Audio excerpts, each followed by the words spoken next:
ஈரானின் தெற்கு பிரதேசத்தை இலக்கு வைத்து மீண்டும் தாக்குதல்களை ஆரம்பித்த அமெரிக்க இராணுவமும் குவைத்தை இலக்கு வைத்து தாக்குதல்களை ஆரம்பித்த ஈரானிய இராணுவத்தினரும் அமெரிக்காவை ஏமாற்றி $24 பில்லியன் பெறுமதியளவிலான சொத்துக்களை விடுவிப்பதற்காகவும் மீள பெற்றுக் கொள்வதற்காகவும் தந்திரமான காய் நகர்த்தல்களை மேற்கொள்ளும் ஈரானிய தலைமைகள் அமெரிக்கா ஓமானை இலக்கு வைத்தும் தாக்குதல்களை ஆரம்பிக்கப் போகின்றதா? ஹெர்மூஸ் ஜலசந்தி பிரதேசத்திலே ஈரான் அமைத்திருக்கக்கூடிய புதிய ஜலசந்தி ஆணையத்திற்கு எதிராக அமெரிக்கா பொருளாதார தடைகளை விதித்துள்ளதா? ஆப்ரஹாம் உடன்படிக்கையில் உத்தியோகபூர்வமாக இணைய வேண்டும் என அடம்பிடிக்கும் அண்டப்புழுகனும் இதற்கு தயாராகும் அடிமை அரபுகளும் சவுதி ஜொனியினுடைய நிலைப்பாடும் பெய்ரூட்டின் தெற்கு புறநகர் பிரதேசமான தஹியே பிரதேசத்தை இலக்கு வைத்து தாக்குதல்களை ஆரம்பித்த இஸ்ரேலி ஆக்கிரமிப்பு இராணுவமும் ஹிஸ்புல்லா இராணுவத்தின் தொடர்ச்சியான பதிலடிகளும்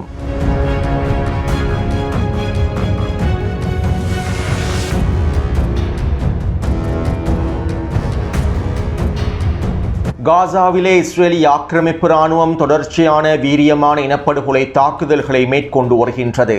ஹஜ் பெருநாள் தினத்தில் அதிகளவான பலஸ்தீனிய மக்களை இனப்படுகொலை செய்யும் நோக்கத்தோடு பலஸ்தீனிய மக்களுடைய குடியிருப்பு பிரதேசங்களை இலக்கு வைத்து உச்ச தாக்குதல்களை மேற்கொண்டு வருகின்றது. கடந்த 24 மணித்தியாலங்களுக்குள் காசா முழுவதும் கிட்டத்தட்ட 18க்கும் அதிகமான தாக்குதல்கள் மேற்கொள்ளப்பட்டுள்ளன. பெருநாள் தினத்தன்று விளையாடிக் கொண்டிருந்த பலஸ்தீனிய குழந்தைகளுக்கு எதிராகவும் தாக்குதல்களை இஸ்ரேலி ஆக்கிரமிப்பு இராணுவம் மேற்கொண்டுள்ளது.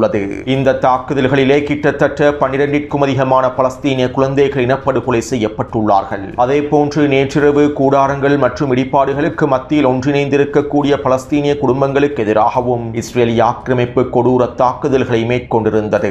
ஒட்டுமொத்த உலகமும் ஈகை திருநாளை கொண்டாடி வரக்கூடிய நிலைமையில் காசாவில் இருக்கக்கூடிய பலஸ்தீனிய மக்கள் ஒரு நாள் கூட சந்தோஷமாக நிம்மதியாக இருக்கக்கூடாது என்பதற்காகவே இவ்வாறான கொடூர தாக்குதல்களை இஸ்ரேலி ஆக்கிரமிப்பு மேற்கொள்கின்றது. அது மட்டுமல்லாமல் நேற்றிரவு இஸ்ரேலி ஆக்கிரமிப்பின் பாதுகாப்பு அமைச்சர் காசா தொடர்பான சில விசேட அறிக்கைகளையும் வெளியிட்டிருந்தார். காசாவிலே நாங்கள் ஹமாஸை முழுமையாக முடிவுக்கு கொண்டு வருவோம், ஹமாஸினுடைய ஆயுதங்களை முழுமையாக கட்டுப்படுத்தி அளிப்போம், மேலும் சரியான சந்தர்ப்பத்தில் சரியான தருணத்தில் காசாவில் இருக்கக்கூடிய ஒட்டுமொத்த மக்களையும் நாங்கள் இடம்பெயர்த்துவோம். காசாவில் இருக்கக்கூடிய மக்களை இடம்பெயர்த்துவது தான் எங்களுடைய மிக முக்கியமான இலக்காகும். மேலும் இந்த இலக்கை அடைந்து கொள்வதற்கான அனைத்து விதமான வேலை திட்டங்களையும் நாங்கள் மேற்கொண்டு வருகின்றோம். விரைவில் நாங்கள் காசாவில் இருக்கக்கூடிய ஒட்டுமொத்த மக்களையும் முழுமையாக வெளியேற்றி விடுவோம் என இஸ்ரேலி ஆக்கிரமிப்பின் பாதுகாப்பு அமைச்சர் காசாவில் இருக்கக்கூடிய பலஸ்தீனிய மக்களுக்கு எதிரான எச்சரிக்கைகளையும் வெளியிட்டிருந்தார். அடுத்து காசாவிலே பலஸ்தீனிய மக்களை இஸ்ரேலி ஆக்கிரமிப்பு இனப்படுகொலை செய்து வருவதை போன்று தெற்கு லெபனானிலும் தொடர்ச்சியான கொடூர தாக்குதல்களை மேற்கொண்டு லெபனானிய மக்களையும் இனப்படுகொலை செய்து வருகின்றது. தெற்கு லெபனான் பிரதேசத்தில் இருக்கக்கூடிய மக்களும் ஹஜ் பெருநாள் தினத்தினை நிம்மதியாக கொண்டாடிவிடக் கூடாது என்பதற்காக கடந்த 48 மணி நேரமாக குடியிருப்பு பிரதேசங்களை இலக்கு வைத்தே இந்த தாக்குதல்களை மேற்கொண்டு வருகின்றது. மேலும் கடந்த 48 மணித்தியாலங்களுக்குள் இஸ்ரேலி ஆக்கிரமிப்பு லெபனான் முழுவதும் மேற்கொண்டிருக்கக்கூடிய தாக்குதல்களில் கிட்டத்தட்ட 110க்கும் அதிகமானோர் இனப்படுகொலை செய்யப்பட்டிருப்பதாகவும் 200க்கும் அதிகமானோர் படுகாயங்களுக்குள்ளாக்கப்பட்டிருப்பதாகவும் தெரிவிக்கப்படுகின்றது. அடுத்து இஸ்ரேலி ஆக்கிரமிப்பு இராணுவத்தினால் ஹிஸ்புல்லா இராணுவத்தினுடைய ட்ரோன் தாக்குதல்களை சமாளிக்க முடியவில்லை. நாளுக்கு நாள் ஹிஸ்புல்லா இராணுவத்தினுடைய ட்ரோன் தாக்குதலினால் இஸ்ரேலி ஆக்கிரமிப்பு இராணுவத்தில் இழப்புகள் அதிகரித்துக் கொண்டே செல்கின்றன. மேலும் இவற்றை உறுதிப்படுத்தக்கூடிய பல காணொளிகளை நான் டெலிகிராம் சேனலில் பதிவிட்டுள்ளேன். கடந்த 90 நாட்களுக்குள் மாத்திரம் ஹிஸ்புல்லா இராணுவத்தினர் மேற்கொண்டிருக்கக்கூடிய இந்த ட்ரோன் தாக்குதல்களினால் கிட்டத்தட்ட 2000க்கும் அதிகமான இஸ்ரேலி ஆக்கிரமிப்பு சிப்பாய்கள் கொல்லப்பட்டும் படுகாயங்களுக்குள்ளாக்கப்பட்டிருப்பதாகவும் தெரிவிக்கப்படுகின்றது.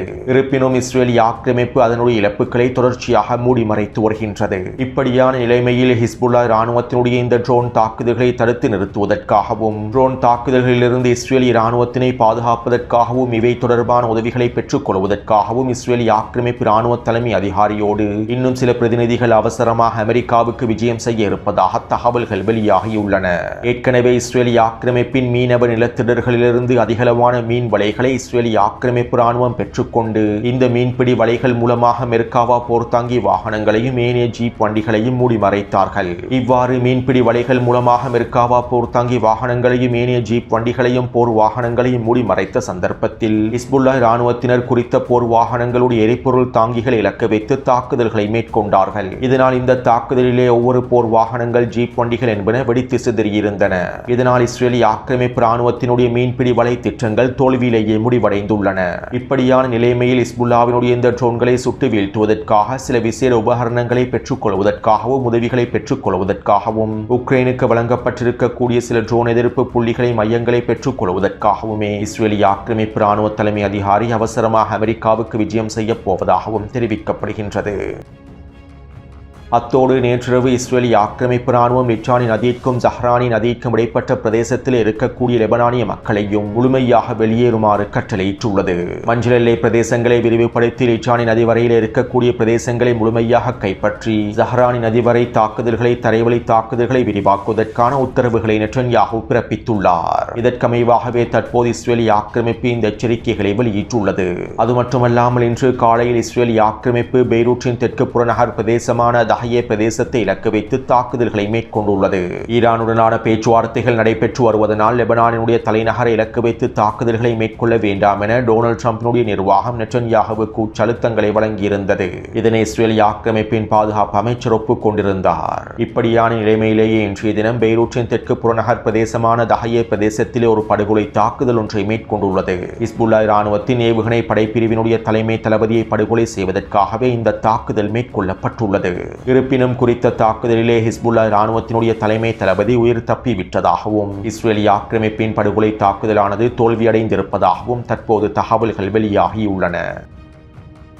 அத்தோடு நேற்றிரவு ஹிஸ்புல்லா இராணுவத்தினர் இஸ்ரேலிய ஆக்கிரமிப்பின் வடக்கு பிரதேசமான ஷமோரா பிரதேசத்தை இலக்கு வைத்து ட்ரோன் தாக்குதல்களையும் ஏவுகணை தாக்குதல்களையும் மேற்கொண்டிருந்தார்கள். நேற்றிரவு ஷமோரா பிரதேசத்திலே இஸ்ரேலிய ஆக்கிரமிப்பினுடைய 301வது படைப்பிரிவினுடைய விசேட கூட்டங்கள் நடைபெற்றுள்ளன. தரைவழி தாக்குதலுக்காக களமிறக்கப்படுவதற்கான அணிவகுப்புகள் நடைபெற்றுள்ளன.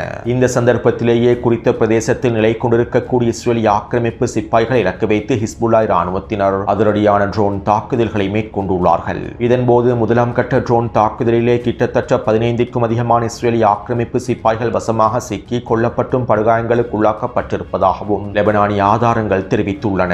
மேலும் குறித்த தாக்குதலிலே ஒரு இஸ்ரேலிய ஆக்கிரமிப்பு பெண் சிப்பாய் கொல்லப்பட்டிருப்பதாக இஸ்ரேலிய ஆக்கிரமிப்பு ராணுவம் உறுதிப்படுத்தியுள்ளது. இதைத் தொடர்ந்து குறித்த பிரதேசத்திலே நிலை கொண்டிருந்த ஏனைய இஸ்ரேலிய ஆக்கிரமிப்பு சிப்பாய்களுக்கு எதிராகவும் ஹிஸ்புல்லா இராணுவத்தினர் டசன் கணக்கான ட்ரோன் தாக்குதல்களை மேற்கொண்டுள்ளார்கள். இந்த தாக்குதலிலே கிட்டத்தட்ட 7 பேர் கொல்லப்பட்டும் படுகாயங்களுக்கு உள்ளாக்கப்பட்டிருப்பதாகவும் தெரிவிக்கப்படுகின்றன.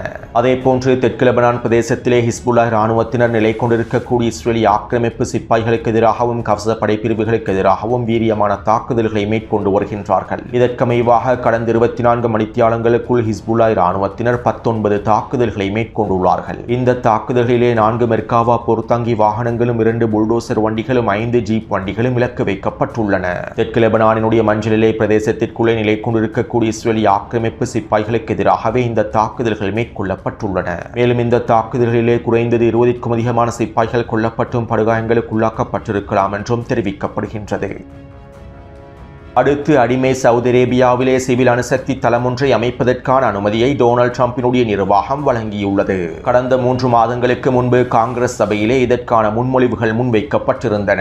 இந்த முன்மொழிவுகளுக்கான உத்தரவை தற்போது காங்கிரஸ் சபையானது வழங்கியுள்ளது. இதற்கமைவாகவே தற்போது டொனால்ட் ட்ரம்பினுடைய நிர்வாகம் சவுதி அரேபியாவிலே சிவில் அணுசக்தி தளம் ஒன்றினை அமைக்கப் போகின்றது. மேலும் சவுதி அரேபியாவிலே அமெரிக்கா அமைப்பதற்கு திட்டமிட்டிருக்கக்கூடிய இந்த சிவில் அணுசக்தி தளம் தொடர்பான தகவல்களை கடந்த 6 மாதங்களுக்கு முன்பே நான் காணொளிகளில் குறிப்பிட்டிருந்தேன். சவுதி அரேபியாவிலே இந்த சிவில் அணுசக்தி தளத்தை அமைத்து மின்சார உற்பத்தியை மேற்கொள்வதே இந்த திட்டத்தினுடைய முக்கியமான நோக்கமாகும். மேலும் குறித்த அணுசக்தி தளத்தினை சவுதி அரேபியா தனியாக அமைப்பதற்கான அனுமதியை டொனால்ட் ட்ரம்பினுடைய நிர்வாகம் வழங்கியிருக்கவில்லை. தன்னுடைய ஜொனி எவ்வாறு செயற்பட வேண்டும் என்பதனை டொனால்ட் ட்ரம்பே அமெரிக்காவை தீர்மானிக்கும். இதற்கமைவாகவே அமெரிக்காவினுடைய முழுமையான கட்டுப்பாட்டுக்கு கீழால் மேற்பார்வைக்கு கீழால் சவுதி அரேபியாவில் சிவில் அணுசக்தி தளம் ஒன்றினை அமைப்பதற்கான வேலை திட்டங்களுக்கான அனுமதியையும் தற்போது டொனால்ட் ட்ரம்பினுடைய நிர்வாகம் அவருடைய ஜொனிக்கு வழங்கியுள்ளது. மேலும் இவ்வாறு சவுதி அரேபியாவிலே சிவில் அணுசக்தி திட்டம் ஒன்றினை முழுமையாக நடைமுறைப்படுத்த வேண்டுமாக இருந்தால் சவுதி அரேபியா இஸ்ரேலிய ஆக்கிரமிப்பினை உத்தியோகபூர்வமாக அங்கீகரிக்க வேண்டும் என்கின்ற நிபந்தனைகளையும் டொனால்ட் ட்ரம்பினுடைய நிர்வாகம் முன்வைத்திருந்தது. 6 மாதங்களுக்கு முன்பே நான் இவை தொடர்பாக தெளிவாக குறிப்பிட்டிருந்தேன். சவுதி அரேபியாவுக்கும் இஸ்ரேலிய ஆக்கிரமிப்புக்கும் இடையிலான உறவுகள் வலுப்படுத்தப்பட்டே இருக்கின்றன. ஐக்கிய அரபு அமீரகத்திற்கும் இஸ்ரேலிய ஆக்கிரமிப்பு ஆக்கிரமிப்புக்கும் இடையிலான உறவுகள் எவ்வாறு வலுப்படுத்தப்பட்டிருக்கின்றதோ அதே போன்றே சவுதி அரேபியாவுக்கும் இஸ்ரேலிய ஆக்கிரமிப்புக்கும் இடையிலான உறவுகளும் வலுப்படுத்தப்பட்டுள்ளன. அடிமை சவுதி அரேபியாவினுடைய பக்தர்கள் சவுதி அரேபியாவுக்கும் இஸ்ரேலிய ஆக்கிரமிப்புக்கும் இடையிலான உறவுகளை மூடி மறைப்பதற்கு எவ்வளவு பிரச்சாரங்களை மேற்கொண்டாலும் இந்த அடிமைகளுடைய உண்மையான தோற்றத்தையும் நிலைப்பாடுகளையும் யாராலும் மூடி மறைக்க முடியாது. இவை தொடர்பாக முன்னைய காணொளிகளிலும் நான் பல்வேறுபட்ட விடயங்களை குறிப்பிட்டுள்ளேன். 2023ஆம் ஆண்டின் ஆரம்ப பகுதியிலேயே சவுதி அரேபியாவுக்கும் இஸ்ரேலிய ஆக்கிரமிப்புக்கும் இடையிலான வர்த்தக தொடர்புகள் ஆரம்பிக்கப்பட்டு விட்டன. 2023ஆம் ஆண்டு இந்தியாவில் நடைபெற்ற G20 மாநாட்டின் போதே சவுதி அரேபியாவும் இஸ்ரேலிய ஆக்கிரமிப்பு மேனி அடிமை அரபுகளும் இந்தோ மிடில் ஈஸ்ட் யூரோப் கொரிடோர் வர்த்தக பாதைக்கான ஒப்பந்தத்தில் கையொப்பமிட்டிருந்தார்கள். மேலும் அடிமை சவுதி அரேபியாவினுடைய அதிகளவான பக்தர்களுக்கு இந்த தகவல்கள் தெரிந்திருந்தாலும் அவர்கள் இவற்றை பிரச்சாரம் செய்வதில்லை. சர்வதேச முஸ்லிம் சமூகத்திற்கு மத்தியில் அடிமை சவுதி அரேபியாவுக்கும் இஸ்ரேலிய ஆக்கிரமிப்புக்கும் இடையிலே இருக்கக்கூடிய உறவுகளை மூடி மறைப்பதற்காகவே எல்லாவிதமான பிரச்சாரங்களையும் மேற்கொள்கின்றார்கள். சுருக்கமாக குறிப்பிடுவதாக இருந்தால் அடிமை சவுதி அரேபியாவுக்கும் இஸ்ரேலிய ஆக்கிரமிப்புக்கும் இடையிலான உறவுகள் மேலும் சவுதி ஜோனியினுடைய தலைமையில் ஆரம்பிக்கப்பட்ட 2030 விஷன் வேலை திட்டங்கள் அனைத்திலும் இஸ்ரேலிய ஆக்கிரமிப்பு நிறுவனங்களும் அமெரிக்க நிறுவனங்களும் நேரடியாக தொடர்பு பட்டுள்ளன. சுருக்கமாக குறிப்பிடுவதாக இருந்தால் சவுதி அரேபியாவுக்கும் இஸ்ரேலிய ஆக்கிரமிப்புக்கும் இடையிலான உறவுகள் உத்தியோகபூர்வமாக அறிவிக்கப்படவில்லை, அவ்வளவுதான். எனவே தற்போது சவுதி அரேபியாவிலே சிவில் அணுசக்தி தளத்தை அமைப்பதற்கான அனுமதியை டொனால்ட் ட்ரம்பினுடைய நிர்வாகம் வழங்கியுள்ளது என்றால், காங்கிரஸ் சபை வழங்கியுள்ளது என்றால், சவுதி அரேபியா இஸ்ரேலிய ஆக்கிரமிப்போடு இயல்பாக்கத்தினை ஏற்படுத்துவதற்கான அனுமதியை முழுமையாக வழங்கிவிட்டது என்பதை அர்த்தமாகும். இதற்கமைவாகவே தற்போது சவுதி அரேபியாவுக்கான அனுமதியும் வழங்கப்பட்டுள்ளது. அத்தோடு இஸ்ரேலிய ஆக்கிரமிப்பை வெளிப்படையாக உத்தியோகபூர்வமாக அங்கீகரிப்பதற்கான சவுதி ஜோனியினுடைய நிலைப்பாடு தொடர்பான இன்னும் சில முக்கியமான தகவல்களும் வெளியாகியுள்ளன. அதாவது சவுதி ஜோனி டொனால்ட் ட்ரம்பினுடைய நெருங்கிய நண்பராகவும் கிறிஸ்தவ சுவிசேஷ தலைவருமான மைக் எவன்ஸிடம் இவ்வாறு தெரிவித்துள்ளார். இன்றைய தினமே இஸ்ரேலை அங்கீகரிப்பதற்கு நான் தயாராக இருக்கின்றேன். இஸ்ரேலோடு இயல்பாக்கத்தினை ஏற்படுத்துவதற்கும் அவற்றை உத்தியோகபூர்வமாக அறிவிப்பதற்கும் நான் இன்றைய தயாராக இருக்கின்றேன். ஆனால் என்னுடைய தந்தை மன்னர் சல்மானே இதற்கு தடையாக இருக்கின்றார். மேலும் பலஸ்தீனியர்கள் எங்களுடைய பணத்தை வீணடித்து விட்டார்கள். பலஸ்தீனியர்கள் ஒரு பொழுதும் இஸ்ரேலை தாக்கக்கூடாது. அதற்காகத்தான் நாங்கள் பலஸ்தீனியர்களுக்கு தேவையான உதவிகளையும் தொடர்ச்சியாக வழங்கினோம். ஆனால் அவர்கள் எங்களை ஏமாற்றி விட்டார்கள். ஜெருசலத்தை 2 தலைநகரங்களாக பிரிப்பதனை நான் விரும்பவும் இல்லை என சவுதி ஜோனிய கிறிஸ்தவ சுவிசேஷ தலைவர் எவன்ஸிடம் தெரிவித்திருப்பதாகவும், தனிப்பட்ட உரையாடலின் போதே சவுதி ஜோனி இவ்வாறு தெரிவித்திருப்பதாகவும் கிறிஸ்தவ சுவிசேஷ தலைவர் எவன்ஸ் அவர்கள் தெரிவித்துள்ளார். மேலும் இந்த தகவல்களை இஸ்ரேலிய ஊடகங்களும் வெளிப்படையாக அறிவித்திருந்தன. அதே நேரம் இந்த தகவல் போலியான தகவலாகவும் இருக்கலாம் என்றும் நீங்கள் யோசிக்கலாம். இஸ்ரேலிய ஆக்கிரமிப்பின் மொசாட் உளவு பிரிவினுடைய மிக முக்கியமான உளவாளியாகவும் சர்வதேச பாலியல் குற்றவாளியாகவும் இருக்கக்கூடிய எப்ஸ்டீனோடு புகைப்படம் எடுத்திருக்கக்கூடிய முக்கியமான நபராகவே சவுதி ஜோனி காணப்படுகின்றார். பாலியல் குற்றவாளி எப்ஸ்டீனின் படுக்கை அறையில் சவுதி ஜோனியோடு எடுத்திருக்கக்கூடிய புகைப்படங்களும் காட்சிப்படுத்தப்பட்டிருந்தன. எனவே சவுதி ஜோனி இவ்வாறான கருத்துக்களை வெளியிட்டுள்ளார் என்பதனை எங்களுக்கு இலகுவாக உறுதிப்படுத்திக் கொள்ள முடியும். மேலும் இஸ்ரேலிய ஆக்கிரமிப்பை முழுமையாக அங்கீகரிப்பதற்கு சவுதி ஜோனி தயாராகவே இருக்கின்றார் என்பதனையும் எங்களுக்கு தெளிவாக புரிந்து கொள்ள முடியும். இருப்பினும் அடிமை சவுதி அரேபியாவுடைய பக்தர்கள் இந்த உண்மைகளை முழுமையாக மூடி மறைப்பதற்கே எல்லாவிதமான பிரச்சாரங்களையும் மேற்கொள்கின்றார்கள். மேலும் இந்த பக்தர்களுடைய பிரச்சாரங்களை சர்வதேச முஸ்லிம் சமூகம் ஒரு பொழுதும் ஏற்றுக்கொள்ளப் போவதும் இல்லை என்பதே யதார்த்தமான உண்மையாகும். அடுத்து நேற்றிரவு நடைபெற்ற ஊடக சந்திப்பில் டொனால்ட் ட்ரம்ப் இவ்வாறு தெரிவித்தார். ஈரானுக்குள்ளே நாங்கள் 2 ஆட்சி மாற்றங்களை ஏற்படுத்திவிட்டோம். முதல் கட்ட தலைவர்களை அழித்துவிட்டோம். 2ஆம் கட்ட தலைவர்களையும் அழித்துவிட்டோம். தற்போது 3ஆம் கட்ட தலைவர்களோடு நாங்கள் பேச்சுவார்த்தைகளை மேற்கொண்டு வருகின்றோம். இது ஈரானுக்குள்ளே நாங்கள் ஏற்படுத்தி இருக்கக்கூடிய 3வது ஆட்சி மாற்றமாகும். பாகிஸ்தான் பிரதமர் மற்றும் இராணுவ தலைமை அதிகாரியினுடைய கோரிக்கைக்கு அமைவாக என்னால் ஈரானுக்கு சில காலங்கள் மாத்திரமே வழங்க முடியும். ஈரானோடு ஒரு முழுமையற்ற ஒப்பந்தத்தினை நான் ஒரு பொழுதும் ஏற்றுக்கொள்ள மாட்டேன். இஸ்ரேலுக்கு எந்த விதத்திலும் உதவாத பயனளிக்காத எந்த ஒரு ஒப்பந்தத்தையும் நான் ஈரானோடு முடிக்க மாட்டேன். ஈரானோடு ஒரு முழுமையான ஒப்பந்தத்தினை முடிக்க வேண்டுமாக இருந்தால் எங்களுடைய மத்திய கிழக்கு நண்பர்கள் முழுமையாக ஆப்ரஹாம் உடன்படிக்கையில் இணைந்து கொள்ள வேண்டும். அவர்கள் ஆப்ரஹாம் உடன்படிக்கையில் இணைந்து கொண்டு இஸ்ரேலுடனான உறவுகளை உத்தியோகபூர்வமாக அறிவிப்பதற்கு எங்களுக்கு கடமைப்பட்டுள்ளார்கள். இந்த ஆப்ரஹாம் உடன்படிக்கையில் எங்களுடைய அரபு நாட்டு நண்பர்கள் கையொப்பமிடாவிட்டால் ஈரானோடு நாங்கள் மேற்கொள்ளக்கூடிய ஒப்பந்தத்தில் எந்த விதமான எந்தவிதமான பயனும் இருக்கப் போவதில்லை.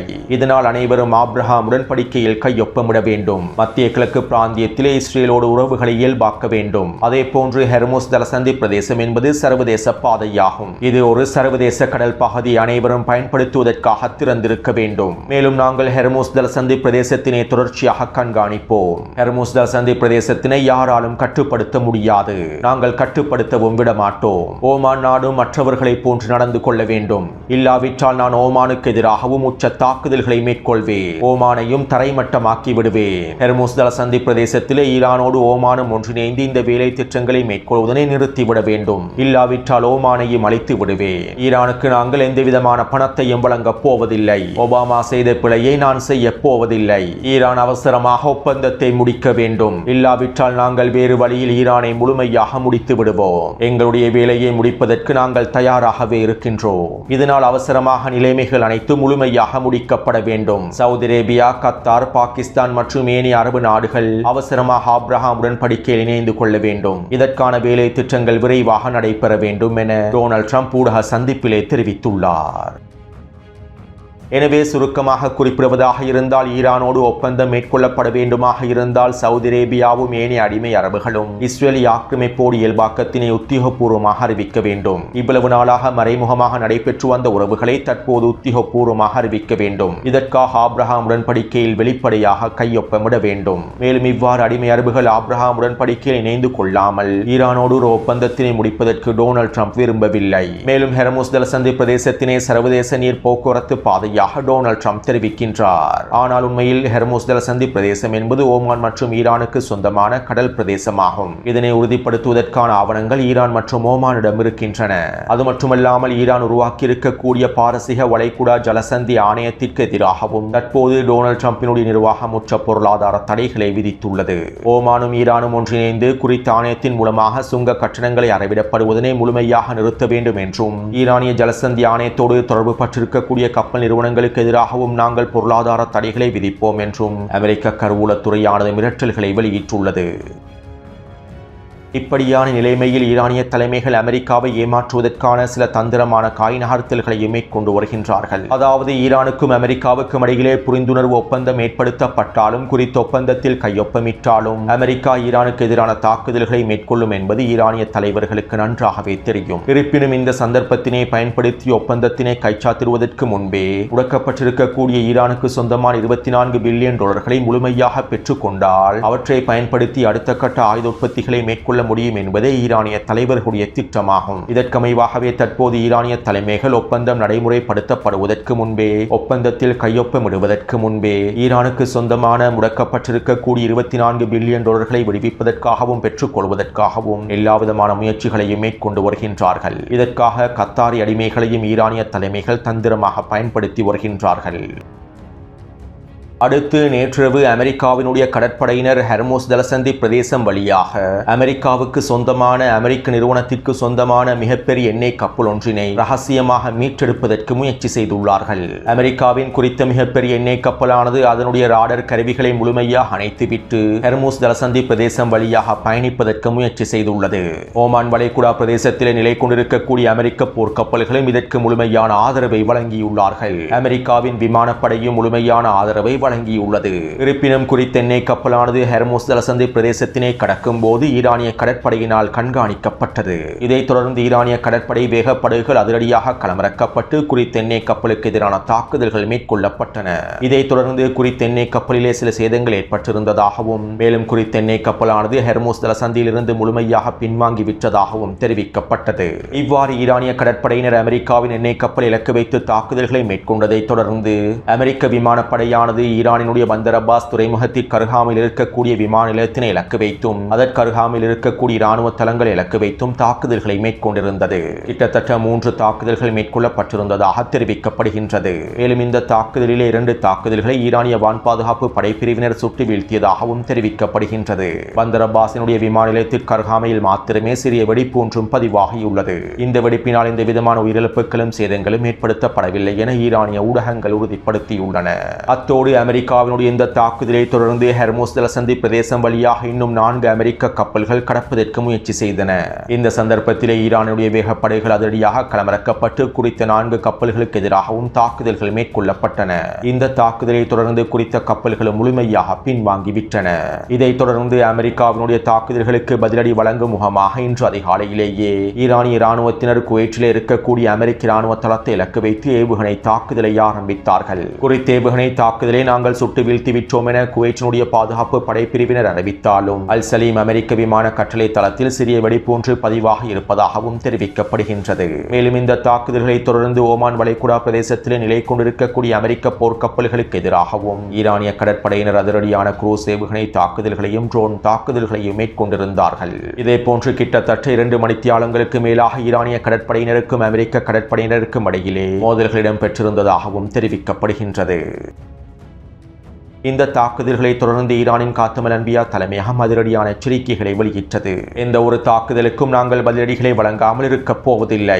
அமெரிக்காவினுடைய ஒவ்வொரு தவறான நகர்வுகளுக்கும் நாங்கள் உச்ச பதிலடிகளை வழங்குவோம். மீண்டும் மீண்டும் அமெரிக்கா இவ்வாறு யுத்த நிறுத்தத்தினை மீறி செயற்படுமாக இருந்தால், ஹெர்முஸ் ஜலசந்தி பிரதேசம் வழியாக ரகசியமாக கப்பல்களை மீட்டெடுக்க முயற்சி செய்யுமாக இருந்தால் எங்களுடைய பதிலடி தாக்குதல்கள் உச்சக்கட்டத்தினை அடைந்துவிடும். இதனை அமெரிக்கர்கள் தெளிவாக புரிந்து கொள்ள வேண்டும். கடந்த 24 மணித்தியாலங்களுக்குள் ஹெர்முஸ் ஜலசந்தி பிரதேசத்திலே எங்களுடைய அனுமதியை பெற்றுக்கொண்டு 26 கப்பல்கள் பயணித்துள்ளன.